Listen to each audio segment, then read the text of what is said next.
My name is H.A. Goodman, and I'm an author, columnist, and journalist. Please go ahead and share my latest article in the Daily Caller, Free Julian Assange.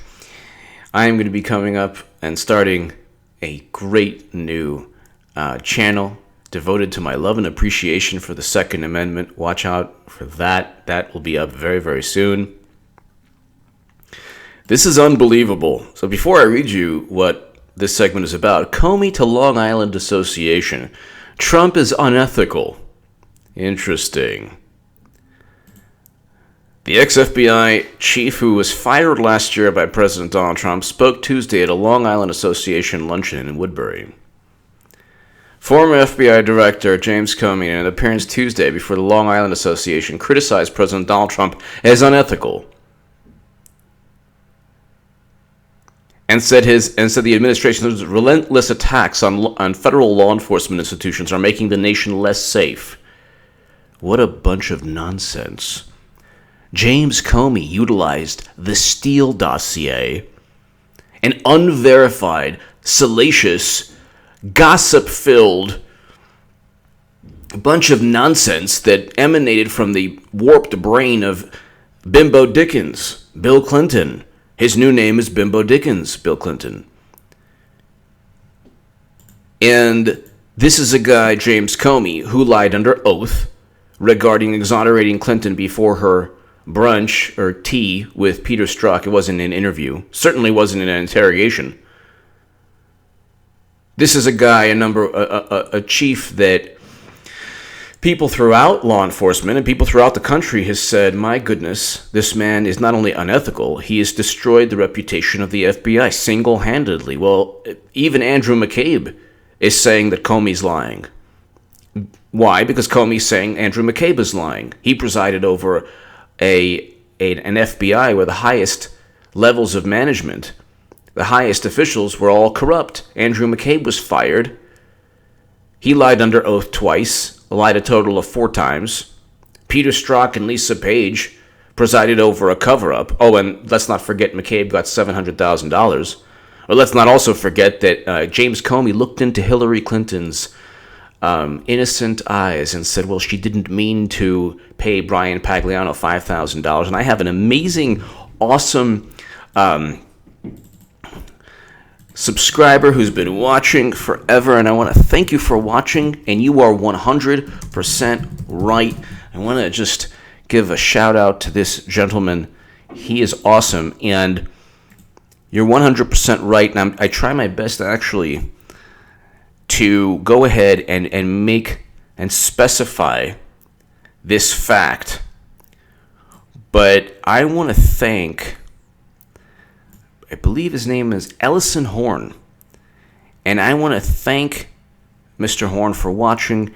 And whenever I say that Hillary Clinton transferred top secret intelligence outside the U.S. government, I am going to try from now on always to say that she transferred it to her home, and I believe I've tried to make that statement, but transferred to her home in servers within her basement.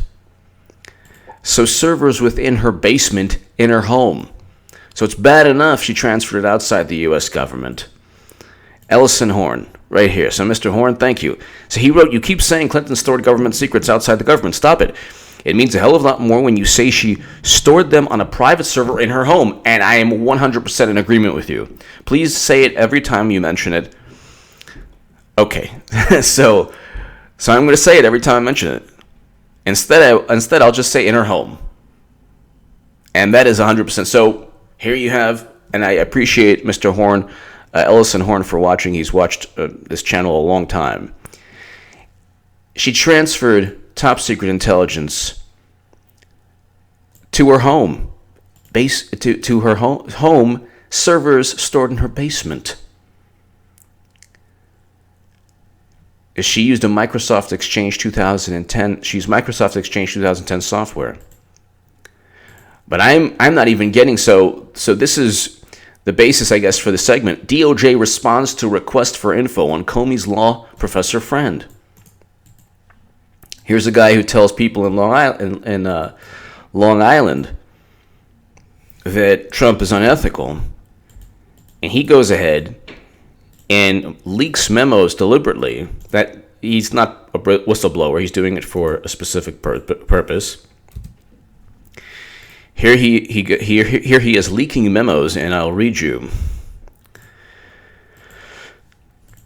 So this is bizarre. The Justice Department said Tuesday it responded to demands from Capitol Hill Republicans to turn over documents about former FBI Director James Comey's law professor friend, who last year released contents of Comey's memo to the media. Okay, this is good. They responded? Well, what did they say? DOJ officials told Fox News the response was transmitted to Capitol Hill. Yes. What did they say? This is amazing. But it was not immediately clear what the response was. What the This is a profanity alert. Do not listen if you don't want to hear profanity. What the fuck?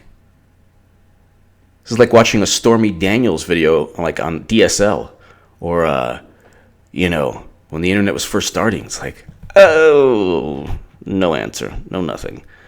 The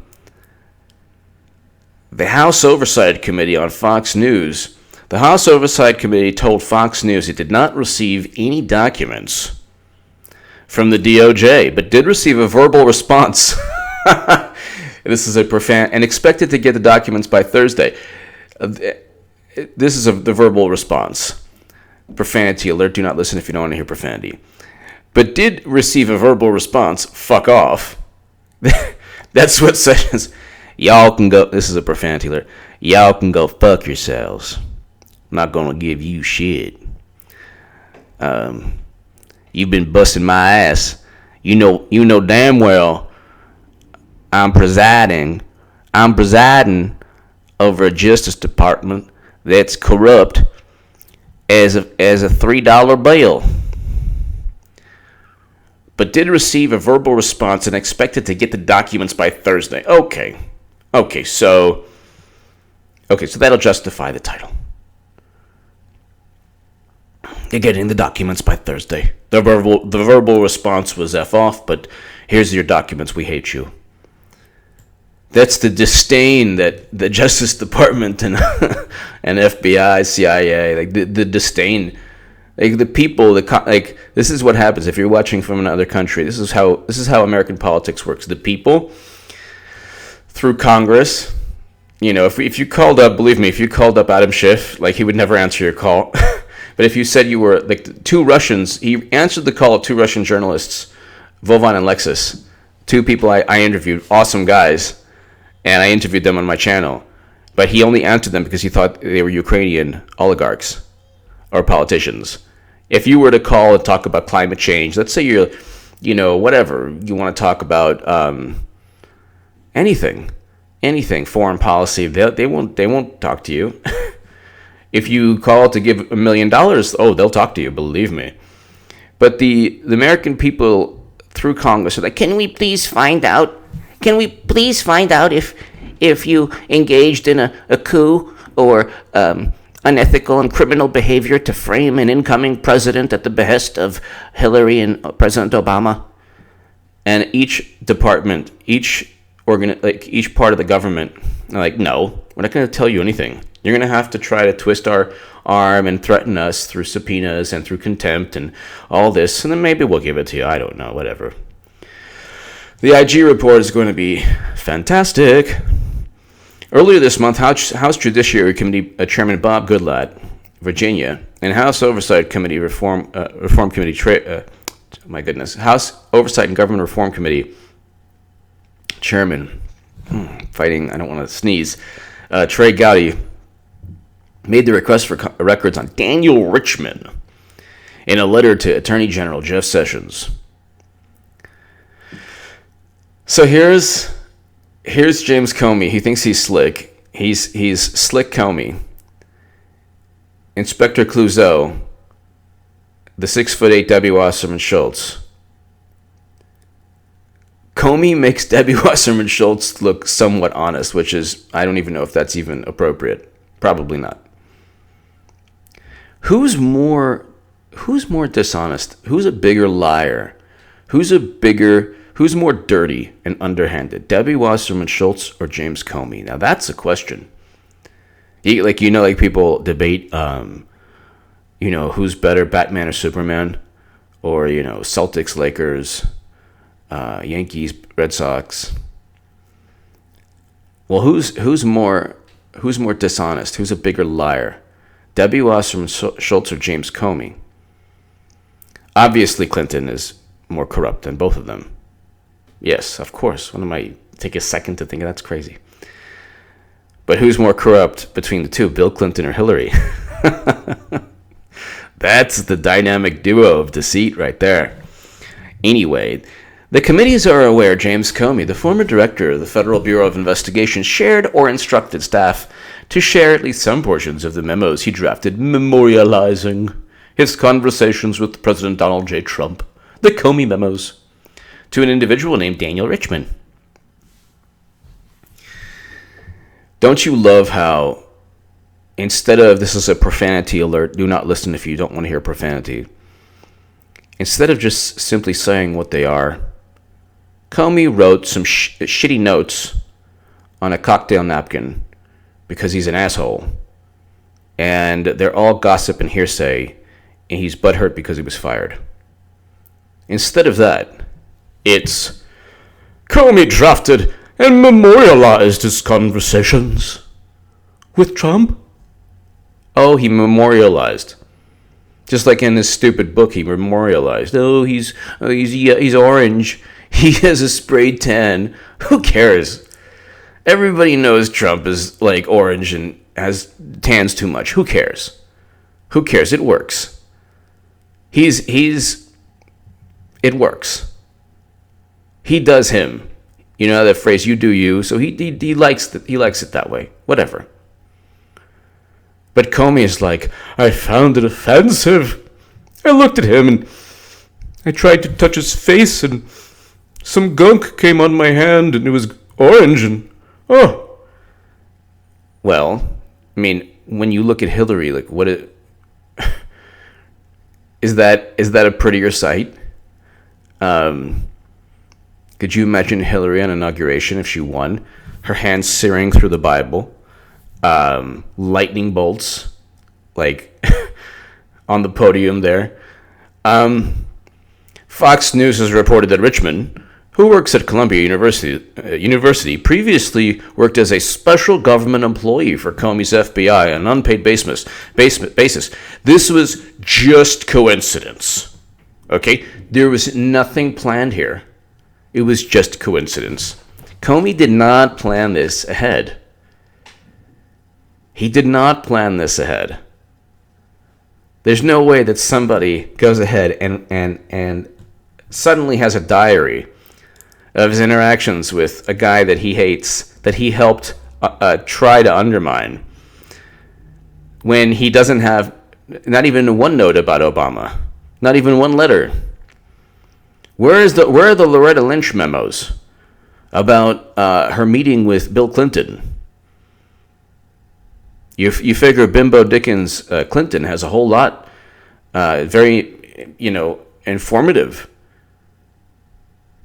There's probably a whole lot that you could write about, but there's no record of Clinton and Loretta Lynch. There's no record except Susan Rice saying, President Obama told us that everything should be legal, so therefore everything was legal. Signed, Susan Rice.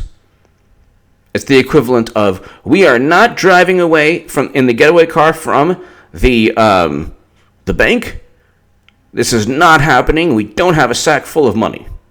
Signed, Willie Sutton. So this is in reference to Susan Rice in one of her meetings with Obama and Comey regarding the ridiculous Russian nonsense, which they all fabricated.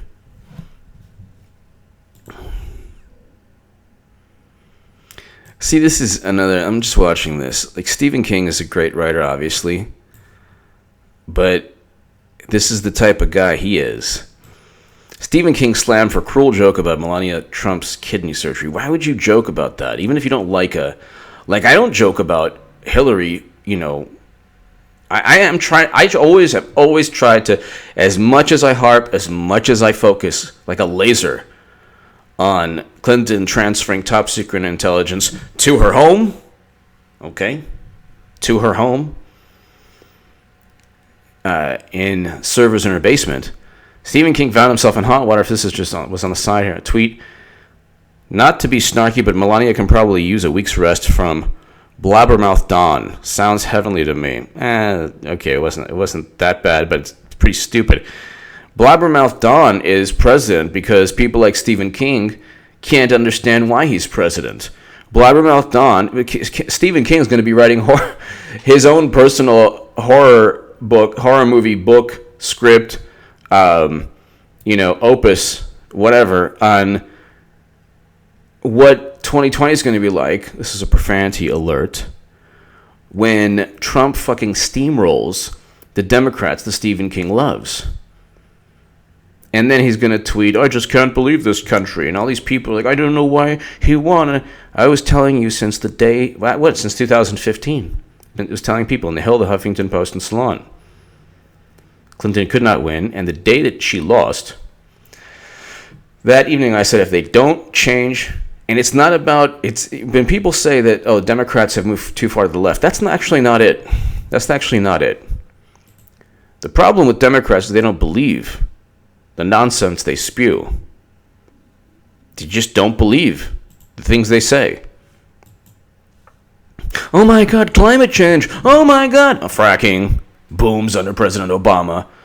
Pipelines as long as the Keystone XL pipeline, like 10 of them since 2000, from 2010 to 2015, 8 to 10. I forgot it was an article in the Post.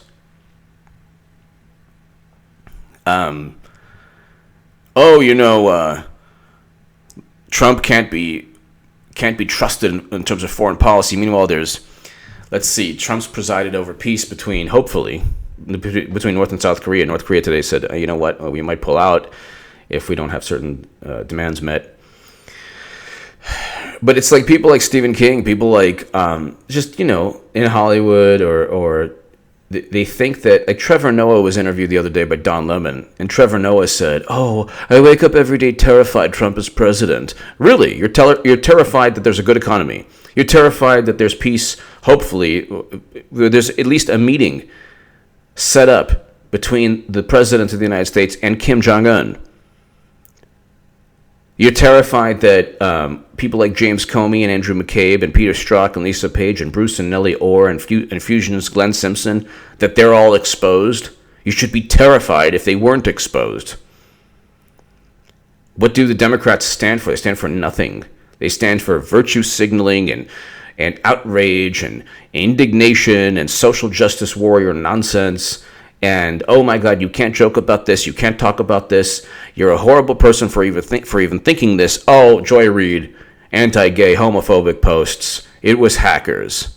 She blames hackers. Oh, no, all good. So you wanted Hillary? Did Trevor Noah and did other people want Hillary? $10 billion stolen from Haiti in the Clinton Foundation. Go ask Haitian-born journalist Daddy Cherry, brilliant woman I interviewed when this was interviewed in the Huffington Post regarding the Clinton Foundation in Haiti and the $10 billion stolen, 3% allocated to actual projects, all the other money, all the other billions of dollars just missing. Oh, gee, you don't wake up terrified because of the Clinton Foundation, do you? What, you're terrified because of tweets? I'm not even talking directly to Trevor Noah. I'm talking just the people who are so like, oh my God, look at Trump. The Democratic Party has a favorable view of George W. Bush. That's because they don't mind regime change. Most Democrats really don't care. They focus more on tweets than they do Obama sending soldiers to Yemen and to Syria. Give me your thoughts below. Share this segment everywhere.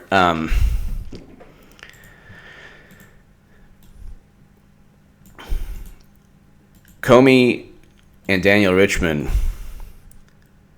coordinated, obviously. If Daniel Richman needs to go to Congress and testify, I mean, all of these people, until Jeff Sessions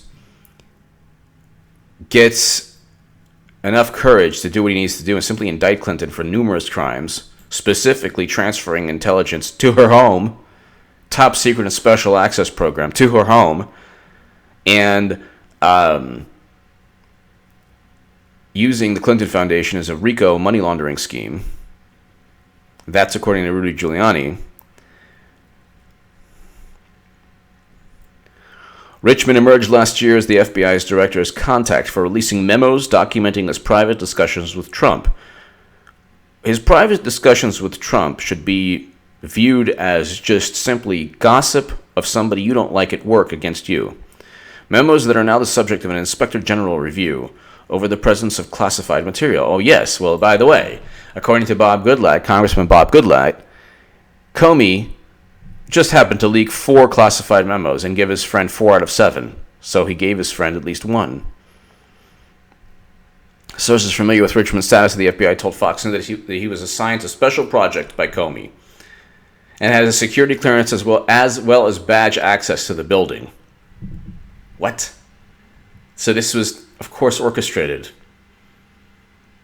We need to find out why he picked Daniel Richman, why he leaked classified information, why a probe was started because of his ridiculous gossip.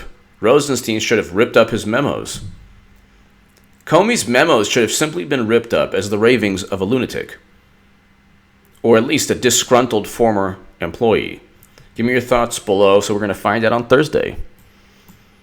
A congressional request for information on Daniel Richman. Why did Comey pick this man? And why did Comey give this man classified information? This man is also in hot water because if the tables were turned and it was just 2 average American citizens, they both would be in deep trouble. Give me your thoughts below. Share this segment everywhere. Subscribe right now to this YouTube channel. Thank you so much.